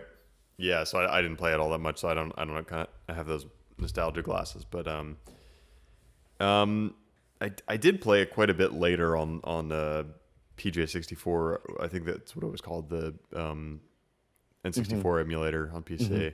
Mm-hmm. And the single player campaign was fun enough, but I was never into the multiplayer whatsoever. So probably not enough to get me to jump back in. Look, I'm the same exact thing for me, but I feel like I have a duty to the GoldenEye fans to be angry for them because this is just ridiculous. Yeah, it's a I little don't have silly. any personal investment in this, but you're telling me you don't have online multiplayer. It's coming to Xbox Game Pass, but you can't play multiplayer on there, which is where everyone will want multiplayer. Now they got to go over to Nintendo Switch to play locally. Like what? Like what? What's So is going it on? not local multiplayer on Xbox Game Pass? I don't know. Okay, Probably that's just what split I screen. heard. Yeah, from what Right. I heard, you don't have the multiplayer that you will have on Switch, Right. which is just insane to me. Insane, especially with Xbox Game Pass. Like the whole point is that let's connect players, let's let them not only be able to play whatever they want, but if multiple people on Xbox Game Pass have this game, then you can play with online multiplayer, and you can't do that with one of the most not critically acclaimed, but one of the most requested remakes or requested games to be revived. So maybe we'll get like an actual remake of it, but who knows if people actually want GoldenEye to They be did remake it. remade? Yeah. Yeah, it's They been did remade. remake It it was already. remade for Wii, right? Yeah, Was I think it? so. Yeah, I remember my family had that. Yeah, They remade it with Daniel Craig as James Bond. Really? But it was Yeah. only available on the Wii. No, it was on PS3. Okay. Yeah, I think there's a recall playing Wii it on there. version of the one I had didn't have Daniel Craig in it, but it was a Wii version of it that I remember we had, and I hated it. I hated it at the time because it used the motion controllers. That was shit. Okay. Like a lot of the shooters on Switch, on Wii were, but I digress. That's We fair. al- That's fair. we also got Wave 3 of the Mario Kart 8 DLC, and the only thing I really want to mention with this is where the hell is Mario Kart 9? I feel like That's a that great game is way question. overdue to be announced. That game, like Mario Kart 8 came out. Like, that seems like it might be the GTA 5 of Nintendo games, where that thing is just having legs. Like Look, I they feel can like we just need they could just milk it for all it they. got. That's the problem. They definitely can milk it because they are. They're literally Mhm. doing this wave of DLC. I think we need to get an announcement for Mario Kart 9, or maybe where they call it Nintendo Kart or whatever it's going to be. Like, I feel like there were rumors that it was coming soon, right? I feel like they rumored for this direct. I remember Okay. like that was one of the things a lot of people I read online were saying we might get because it seems like it's about that time. It must be I'm sure Nintendo, them over there thinking, how can we milk these Nintendo gamers for all they got? Because they're gonna give us our money. So let's Nintendites. get it. Let's get all the money we can. I'm sure they have this master plan where, okay, the last DLC is here. So a month after that drops, then we'll announce Mario Kart 9, something like that. That's what I'm thinking. But I think they dropped their last DLC like early 2023. I could be wrong. I'll do a fact check on Yes, that. it's supposed to. I think it's supposed to last through 2023 if I remember Yeah, correctly. Like I think they have like 8 waves if I remember correctly. It's that sounds about right. so we are. I hope they announce it at some point next year. I feel like it's due time for it. But they did announce that in one of my most disappointing games of the year, Nintendo Switch Sports Golf Mode has been delayed till sometime this holiday. I don't think we got a date for it. Nope. And this already dead game is about to get even deader because the one mode that everybody was waiting for is not coming anytime soon, or at least for in a timely, because it should have been out around now, and so it's getting delayed even further. I'm a little disappointed by that. I know I'm not the only person on the panel who has played Switch Sports, so I didn't even know you played it. Honestly, probably one of my least economically sound purchases of the year. That's a $50 investment I wish I had gotten back, but hey, they did say though that the golf is coming this winter, so we got a little time frame. We just don't know when it actually will be. Why not announce a date? Because they don't know. It's September. It's not like we're in April and they say it's in winter. Like we're about to be in winter. Look, they're trying to do this online infrastructure, which typically Nintendo just doesn't know how to do. So they need to get their ducks in a row before they say, Just give me local golf. That's all I want. I don't need it online. I'm not gonna be playing this online. I just want to be able to play golf. And they don't care about me. no, But they don't. do care about me from the standpoint of I'm getting Xenoblade Chronicles 3 DLC. And my nerdy self is very happy about that. I like the little DLC character we're getting. Because I don't think y'all know anything about Xenoblade Chronicles 3, right? I'm the only person that's played it. Mhm. So you get these people called heroes, and they're kind of like additional party members that you can select. And they're outside of your main party, but they support you in battle and are very powerful. We're getting this robot girl. I think she has a cool little character design. She's obviously a little robot. I'm looking forward to it. I think the DLC, this DLC arrives the 13th of October, but I'm anticipating we're gonna get a good amount of DLC from this game because I paid $30 for the expansion, so I better get a lot of it. You So, already paid for it? I'm that invested. You're Alfredo, I'm proud telling of the you. problem. Alfredo, I'm telling you, once I get off the Steam Deck craze a little bit, I'm going back to Xenoblade Chronicles 3 and I'm beating that game. I'm playing that DLC. Oh, you stopped playing it? Oh, it's over. Once I you can't stop, play. No, over. no, it's not. No, it's it's gonna not. be like Horizon Forbidden West for me. I stopped and now No. it's over. No, it's not. Now, if there was a way I can get Xenoblade Chronicles 3 on the Steam Deck, maybe that might go a little faster. But I'll have to explore that a little later. In other news, though, we are getting Resident Evil Village. I have good news and bad news. We're getting Resident Evil Village on the Switch. Yeah. Bad news, it's the cloud version. Well, I mean, Yeah. what did you expect? Yeah. I mean, actually, so I actually played this because I was curious. So I was like, okay, how is the cloud version on Switch games? Because I know Nintendo Online sucks, but like, let me actually give it a try because the demo was free for the cloud version on the eShop. So I was like, okay, let me get my Pro controller, let me get it ready, let me put it up on my screen, and let's see how it is. Oh, you put on the screen? Oh, it must look horrible. Well, yeah. Well, I actually have the I forgot what it's called. Well, I have it where basically you have the your Pro controller, and then you can detach the Joy Cons and have your screen like in a handheld version, but also your Pro controller in a handheld version. Forgot what it's called, but that's what I meant. But yeah, so I was playing it like that, and there's some well, okay, so when I booted it up, I was impressed. I was like, this looks way better than I thought it was going to be, to be honest. It did look like I was playing like on a PS4, maybe even kind of on a PS5. Regardless, the environments and everything looked great. Wait, I'm sorry, which game? Resident Evil Village cloud version. Wait, I thought that's not coming out till the 28th. It's not, but they have a demo out. Okay, got it. Yeah, so for the cloud version. So I downloaded it. It was real quick because it was like 2 megabytes, and then the rest, was on cloud. So, and it looked great. And then, I started playing it, and, it was a little bit choppy, but it wasn't unbearable. I was still able to shoot zombies, everything like that. So I might give it a little chance. I do have fiber, though. So, that is probably why it was better than I thought it was going to be. But, I just don't like these cloud games on the principle of the Switch is supposed to be about portability. And these games are literally like they're made to not be portable. Mm-hmm. Yeah. Well, I mean, honestly, from playing what I did, I was like, this simply would not be possible. My Switch would have caught on fire if all of this data was on it and it was expected to render these seeds. So, well, people love Big Lady, so I'm sure a lot of people are gonna love this game. mm-hmm. Or love it Portable Switch, Big Lady. Portable Big Lady. Give the people what they want. And I'm not gonna name all these games, Alfredo, but we got I feel like we got 5 straight farming simulators, like in a row. We got Fae Farm.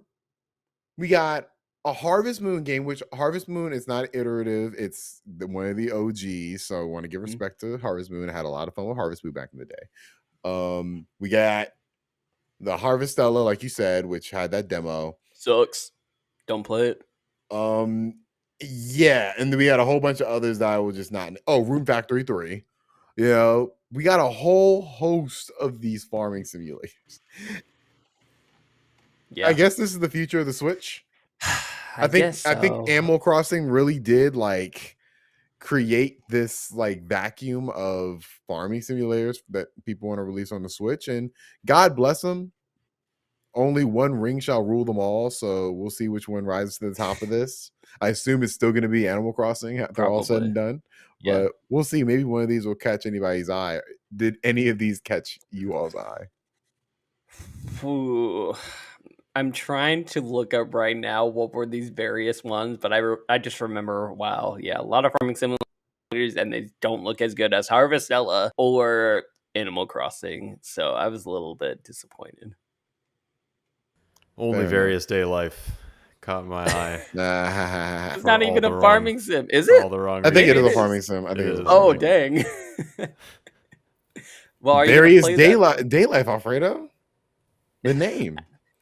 I mean, why? You even said that game. You said the game was on what, Apple, right? Apple Arcade. Yeah, since Okay. 20. It's an old game. Okay, They're not an maybe old game, but it's a game that's been out. you know what? I think Ben has an Apple. I'm assuming, so I'm gonna leave the. Oh, you don't. You don't. Okay, well, Thomas, No, it's up Android. to you. Someone who is I do in the not Apple pay. I ecosystem. do not pay for Apple Arcade. I'm just saying, but you're in the Apple ecosystem, so you have a duty to verify this for us because you can I, get in I'll, there easily. I'll See how let you know. great I'll let you know when I game. do so. Okay, great. Don't wait up though. Keep us posted. What I also won't wait up for, we got some ports coming to Switch, which great, I guess. We got It Takes Two. If you had told me that was already on Switch, I would have believed you. You got Sifu, which look rough. That looked Ooh, rough. It looked like it was under 30 frames a second. And it for sure, for sure. so good luck to anybody who wants to play Sifu that way. God bless you. We're getting Tunic, which I felt that should have probably been a day one Switch game. Oh, for sure. But Xbox had it on lock with Game Pass. They did. But we've seen games come to Game Pass and come to Switch. We Same have. time. So Yeah. I feel like that was a mistake. Because I feel like Tunic would have gotten even way more love if it was on Switch day one. Because that's a perfect Switch You know game. what? Nintendo probably came back and was like, I see what you're trying to do here too, Nick, okay? And we're not having it on our system right now, okay? They should let them make the next Legend of Zelda demake immediately. They won't. They're too prideful. You're right. They're You're like, how absolutely right dare about that. you even try to, clone? And we have a lot of games. Obviously, we were joking about the Fist of the North Star boxing, but I don't think we need to get into that. I just love the fact that exists. I will play that game, actually. I will play it. No, I will play back. it too because I'm an anime shill. Well, I thought it looked cool. Okay, I thought it looked interesting. But the one I really want to talk about to end our Nintendo talk, we are getting a spiritual successor from the Danganronpa creators, Raincode, which I know. Wait, what's it called again? It's called Rain, Coode. However you want to pronounce that. So y'all didn't see this? I saw it. I forgot, but I thought it looked really good, and you didn't see this. I forgot to message you immediately. I thought I did. I gotta look this up immediately. So excited. It looked exactly like Danganronpa, and that because it's from the creators of Danganronpa. But remember that other game they released that y'all were hype about? Yeah. Okay, let's forget that existed. So but this honestly looks like the game they should have put out first. This game looks pretty good. I'm excited. This game I cannot wait. We all know how much of a fan of Danganronpa I am. Ben is too, so once he sees the trailer, I'm sure he's going to be very excited. It reminded me of like Danganronpa mixed with like Psychopaths. Yeah, exactly, because it is Danganronpa. Essentially, you're doing the same thing, right? You're a detective. You're basically Yuichi from Danganronpa V3. And you are, you're solving crimes. It's not the same setting, but it's similar enough that it's Danganronpa. So any huge fan like I am, will be buying it day one. They will be super into it, and I think that this one will actually be good, as opposed to that pure trash that I don't even remember the name of. Candyland? I don't know. What was it? Okay, so forget about it. Something. So the team the Danganronpa and Zero Escape creators split off from their respective teams and started a new team, and Yep. now that team is co-developing with Spike Chunsoft. Okay, all right, Yes. I'm in. Now we do have to be careful though. Thomas mentioned when the creators broke off and made that their I own remember. game. Yeah, but this is with Spike Chunsoft now. I mean, it's Exactly. like they're Yes, back in it the is. stable. Exactly. Yes, and it literally looks like Danganronpa. It does. So This looks really good. I am very I'm excited stoked. for this. Yeah. It's a Switch exclusive, so that's the only one like downside. That's okay. That's okay. I'll buy it. I'll pay $60. I paid $60 for their other game. It's fine. I will Yeah, gladly pay it. This honestly might have been the best thing they showed at the conference to me, because everything else I knew was coming. This was something I was not expecting. This was a very big highlight for me. I'm glad we ended on that. Any final thoughts on the showcase, or what Does were you saying, this Alfredo? game have a release date? No, right? Spring 2023. Okay, I'll be ready. So from April to May, hopefully. Awesome. All right. So we got through that. Let's get through the next conference, which was I Feel a Little Better. And of course, we're talking about the Sony State of Play. Just we'll go around like we did for this Nintendo. Alfredo, what would you rate this 1 to 5? I would rate this a solid 3. Ben, what about you? Yeah, I think 3. I think the 3 is appropriate. And 3 is a company because I would rate it the same thing. I saw a lot of good stuff here. We'll just go down the list starting. We got really good off the bat. We got that Tekken 8 gameplay. Yep. I'm not even a fan of Tekken. That looked compelling. And I like where all the fighting games are going because Street Fighter looks really good too. But obviously this cinematic stuff's going to get turned off when it's competitive. But as somebody who loves playing the story modes to these, just watching how good that gameplay looked, I'm extremely excited. I was a little conflicted. Well, I'm not the biggest fighting game person in the first place, and it seemed like they were trying to do what Mortal Kombat is doing with, all of the slow-mo and X-ray kind of stuff, but with the Tekken kind of flair. I wasn't a fan of what they were doing, just trying to copy that, basically. But, this game clearly isn't for me in the first place. So, and honestly, I think they also showed Street Fighter a little bit more later, which I'm sure we'll get into as well. And I thought they did a little bit better, but happy for all the Tekken fans. Ben, you have any interest in Tekken at all? Probably not. Yeah, like you guys, I'm not a huge fighting game fan, but it did look good. It did look interesting. I am looking forward to this alongside all the other fighting games we're probably going to be getting soon. Like, I'm also more interested in God of War. We got some more gameplay, and we got some more. We got some gameplay throughout the week as well, but we got a little bit more, and we got a cinematic trailer. We also got a weird ad for the DualSense with the new controller, and part of me was thinking, like, are we gonna end it with that? With the controller.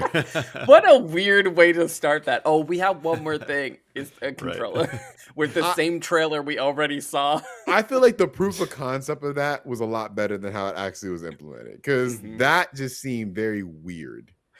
But we did get an actual trailer off of it, and as somebody who is not the biggest God of War I don't want to say that.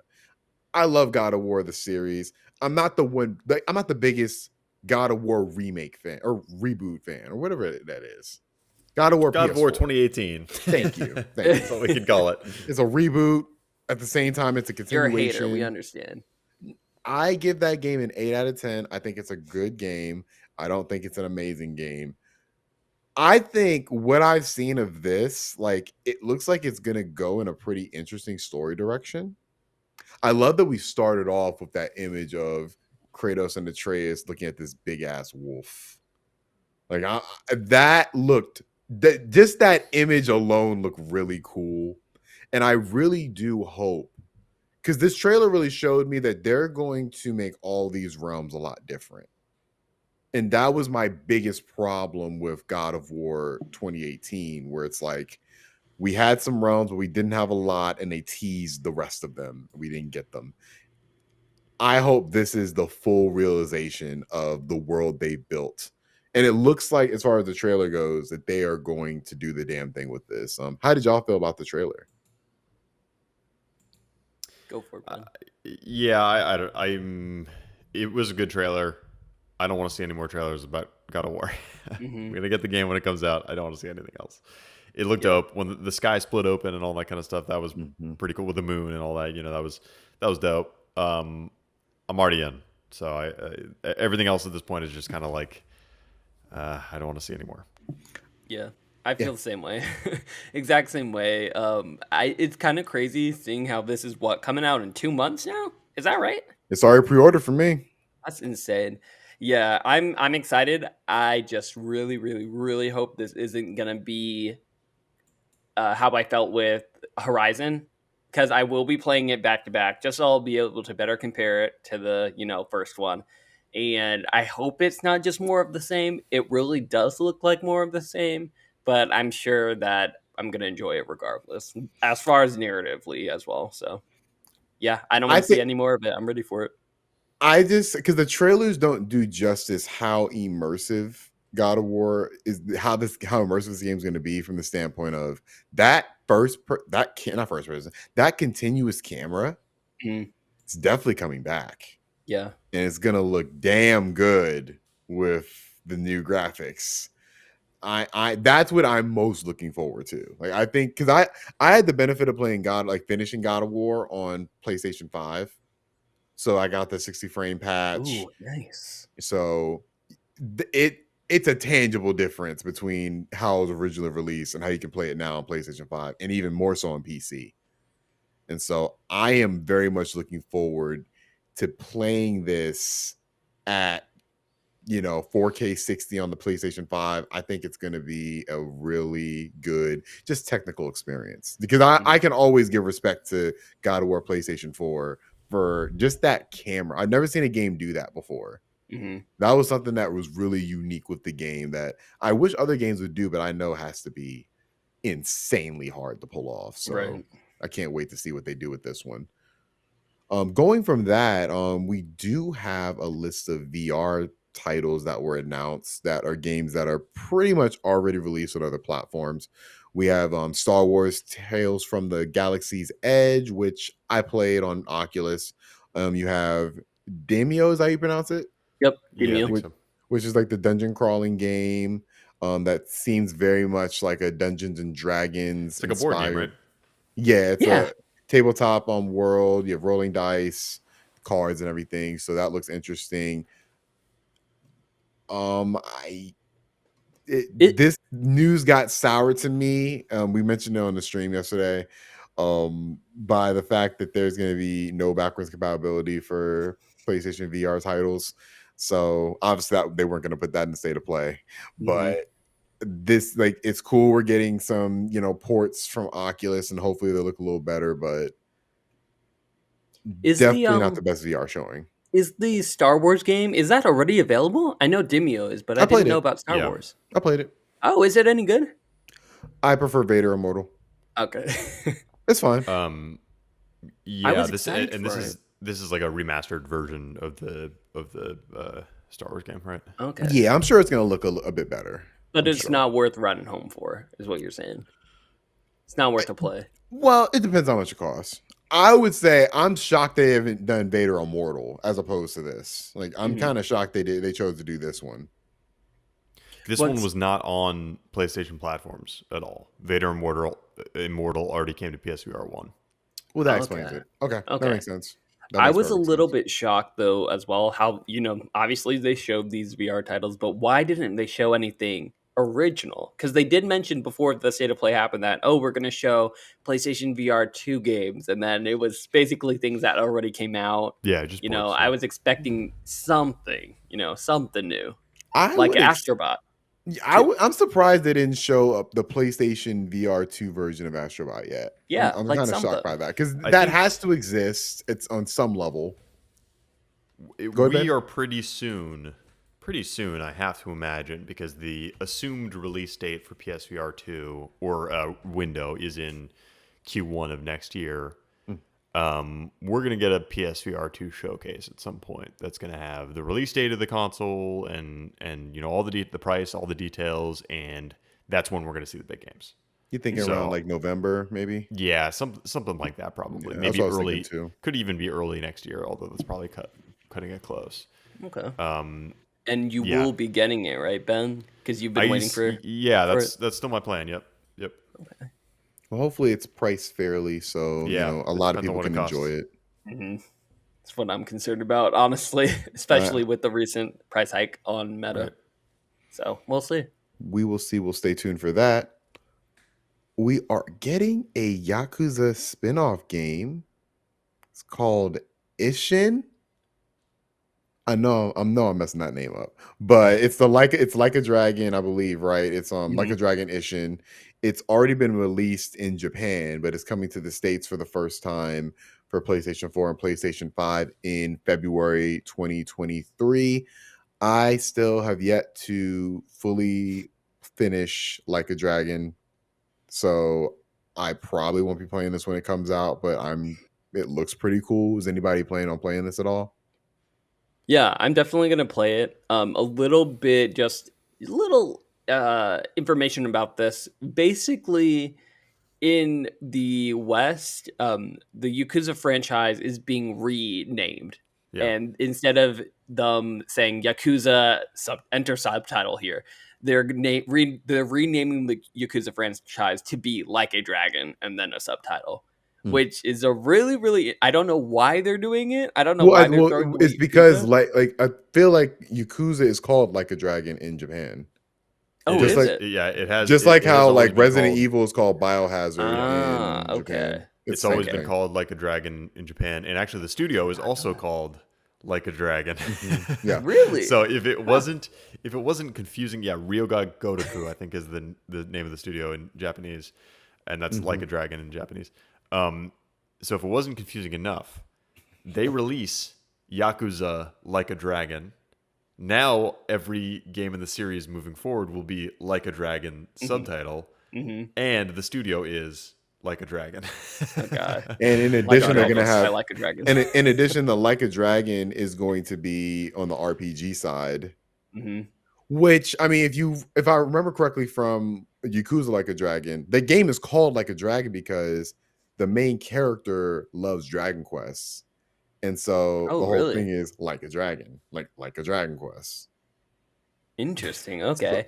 So I think that's the reason why it's titled that specifically, at least in the States. And Yakuza, as far as how it's like functioned as this brawler open world thing, that's going to be the Judgment series going forward. So they're kind of going through a restructure, which is really interesting because they just were churning out those Yakuza games for, I feel like, my entire gaming life. Yeah. Right. So it's interesting that they've been just throwing these games out. And now I feel like they're more popular in the States than they've ever been. I feel like they're trying to structure things a little differently. So I'm interested to see where this goes with them. It makes sense. Yeah, it makes some sense. And I have been tempted to jump into Like a Dragon on PS Plus. It's good. So maybe I'll give that a shot soon. If you like Persona, Ben, you would love Like a Dragon. It's really good from that perspective. I played like 4 hours of it. It's really good. I'm still waiting to get through literally all the other games. I'll get there eventually. But this one did look really cool because obviously from the trailer, it looked like it was samurai based, like swords and everything like that. So I don't know if they're doing like an earlier time period or whatever. They're building the Yakuza universe out. Right. The multiverse. It. Yeah. Exactly. And I'm a sucker for just samurai anything. So hopefully I won't get burned like I did with Trek to Yomi. Hopefully. I think we're safe with Yakuza though. You might get some samurai stuff in this State of Play in the future, but before we get there, we got a Hogwarts Legacy kind of trailer. It was a little on the shorter side, but they announced the it's called the Darkness trailer, and they announced a PlayStation exclusive quest. Me personally, I've never been a fan of this. The only time to me it works is, and I'll give you a perfect example. Y'all remember Soul Calibur 2? Oh, with Yoda and No. That's Soul Calibur 3. Okay. Soul Calibur 2, when it was released on GameCube, had Link as like an unlockable Right. character. And PlayStation, I forgot who was, I think it was Snake. Like, so it's like on each platform, they had different characters you can get that match the branding of the system. I'm good with that. I wish this quest was PlayStation related. Like just to have an exclusive quest. I've never been a fan of it. How do y'all feel about this? Doesn't matter to me all that much. I mean, there's no way that I mean this might. Hopefully, it's a great quest, but there's no way that this quest is going to be super crucial to the enjoyment of the game. Yeah. I think the developers at this point are savvy enough to know that you can't just carve off a crucial thing and sell it as DLC. So I don't imagine you'll be missing all that much if you don't have it on PlayStation. But yeah, I don't know. It does seem kind of seventh generation ish. I feel like I haven't seen this kind of thing in a while. Like, why pay for that? Like, why pay the extra money to just get a quest? Yeah, usually it's like a skin or something, but I'm on the same track. But at the same time, like I feel like, this quest, this side quest or whatever, 20, 30 minutes, something, if that's the length of this side quest. So I don't think it'll be that bad. Maybe like they'll have, what would be terrible if they do have like, oh, you meet like this specific Harry Potter character only in this side quest, like that will suck for fans and stuff. But if it's just like, oh, completely unrelated, just a random side quest, I think it's fine. It's not the end of the world. Maybe you do the end of the side quest and you turn around and Kratos and Atreus are just looking at you. Give a wink to the go. camera. And they're like, bye, Ragnarok. Right.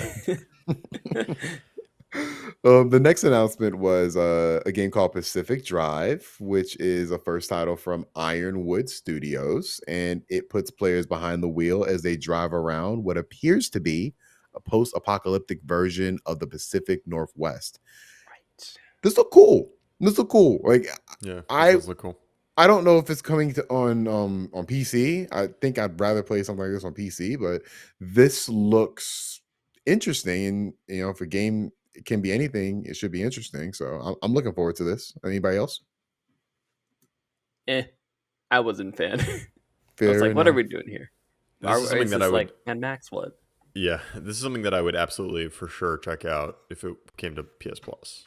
But I'm not sure that it's enticing enough for me to buy it. Mm-hmm. That's fair. What I'm also not enticed to participate in is the PlayStation Stars loyalty program, which is rolling out this month. You get your digital skins, your digital little icons for, I guess, completing certain goals and stuff, kind of like how the Xbox reward system works. Is anybody looking forward to this? I know I'm not. We don't want the NFTs, but we're getting them apparently. I don't think they're doing it. I think they already said they're not. I feel like they had a whole thing of they're not doing it. Yeah, I don't believe them. Yeah, it's just the digital collectibles. Right. The same Like, thing. you can't sell them, I don't think. Like, that's the whole thing. It's not a marketplace. Yeah. It's just a different version of trophies, basically. But at the end of the day, where are we putting these digital collectibles is the question. Hopefully, when we get the PlayStation Home announcements in this state of play that Ben's talking about, for maybe that everything's going to come in place. Like, that's maybe it's the calm before the storm. That's not only saving grace, potential saving grace. A man can dream. Some kind of social space like that, I think, would justify the digital collectibles. Launches with PSVR 2, maybe. Maybe. There you go. As of right now, I think the digital collectibles are only even accessible on the mobile app. So it really does not appeal. Yeah. Well, what did appeal to me, because I am, of course, the Duke of Anime, is the next round of games that we got, which brought this from kind of average state of play to okay. We got Synduality, which looks a lot like Nier Automata. Yeah, it does. The mechs and everything, I just love the art style of everything here. I'm very much looking forward to this. It's coming out sometime in 2023. I'm not holding my breath on when in 2023 it's coming out, but this struck my fancy. This looks like it could be a sleeper hit. It's coming from Bandai Namco. I'm not for sure of the studio exactly it's coming from, but we shall see. I'll do some research on it. Anybody got anything from this? Yeah. Robots with mechs and guns, typically not my thing. I don't really want to be a Megazord, so I'm good. Fair enough. Ben, same thing. Yeah, it didn't speak to me. Not this one. Well, maybe the next one did. The next one I was way more impressed by. So I have been a fan of the Project Eve trailer that they did I feel like that state of play was like 2 years ago. And that game went radio silent for a bit. And now we get a brand new trailer and it looks real shiny. Every character model looks like they got some petroleum jelly on them. Mhm. But You're not wrong. But suffice to say, I thought it looked really good. And the game has now gotten an actual name. It is called Stellar Blade, which I think is a pretty bad name. But I think honestly, Project Eve would have been a Sounded better better. name. Yeah. Kind of like Octopath Traveler, like that name shouldn't have worked, but it did. Triangle strategy can't get right. more Like, come on, we creative could than have that. called it Project Eve. We could, Right. but Stellar Blade's the name of the game. It's due out next year. Is anybody looking forward to this game like me? Can't wait. This game looks so good. It looks so awesome. I can't wait. It gives me not gameplay wise, but just style wise, it gives me Final Fantasy VII Remake vibes. Yes. I feel like these battles are about to be exciting. I can't wait to just watch this Sakuga on my screen like it's an anime on Crunchyroll. I cannot wait. Because it looks like I don't know. It looks so fluid. It looks a little bit of a mixture between like Sekiro, but with a much more like action focus as opposed to like I don't know, skill focus. I feel like Sekiro is more about skill. Yeah, and this game is not going to require anywhere near that amount. Yeah, this is hack and slash with style, so like along the lines of Devil May Cry 5, but with like swords and stuff. It looks awesome. Can't wait. Ben, can we count you in? It's intriguing. Yeah, I'll keep an eye on it. I'm not sold yet, but good to hear. It piqued your fancy. Good to hear. I think this might pique Alfredo's fancy. We got a hard game as one of the last game we'll talk about, Rise of the Ronin, which is developed by Team Ninja, who is of course the developers of Neo and Ninja Gaiden. And this is their brand new game, an open world samurai game. So obviously probably taking a lot of cues from Ghost of Tsushima, but they're going to be doing their own thing with it. Is this something that's going to pique anybody's fancy? Probably not something that I'm going to pick up day one, but I'd love to hear your thoughts on it. This game, if you didn't see it, you need to watch the trailer. And of course, like you said, this strikes huge resemblance to Ghost of Tsushima. So, how similar is this actually going to be to it? Because they already said this is going to be a open world RPG, basically.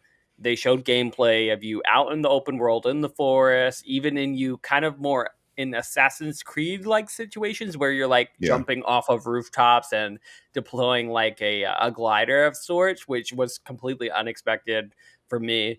But I'm super excited, obviously, because I love Team Ninja's games. This looks like a cross between Neo and an Assassin's Creed, I guess. As we already stated, I'm a sucker for anything samurai. So, like, you're giving me Sekiro, you're giving me Neo, you're giving me a little bit of more open world and action. I'm completely in. The gameplay looks fantastic in the actual trailer as well. So, yeah, give me a harder Ghost of Tsushima. I'm in. Yeah, it looks pretty cool in the historical focus.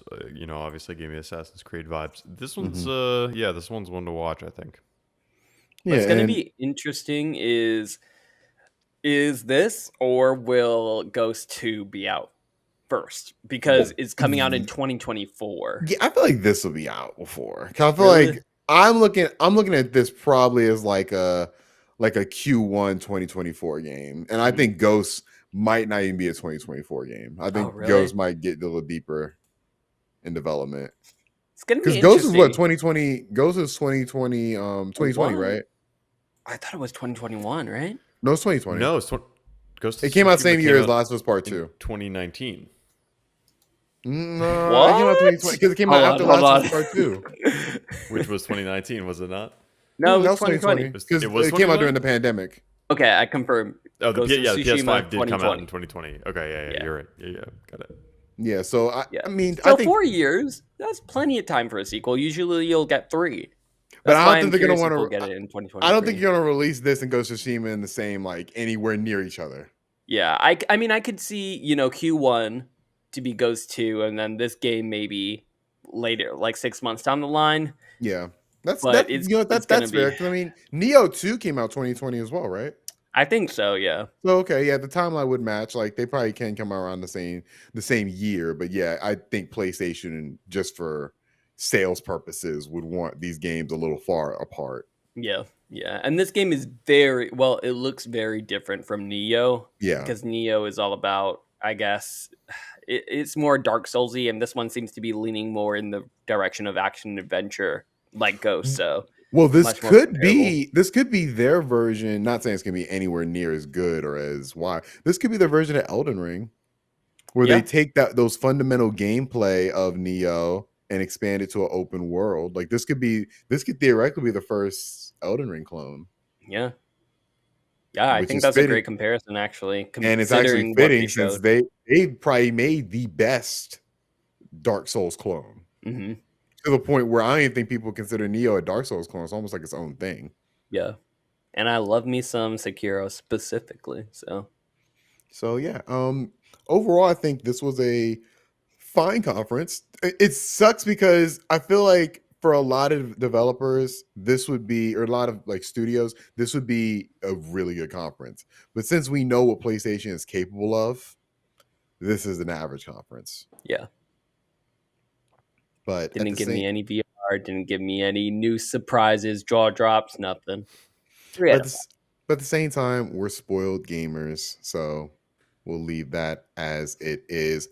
But I want to thank everybody for listening and watching the Dukes of Gaming podcast. Again, you can listen to us on your favorite podcast service. Watch us live on Twitch, YouTube, Facebook. Leave a like, a review, a comment, anything to help support the show. You can even email us at therealdukesofgaming@gmail.com. Have your question read live on air through Cole's mailbag.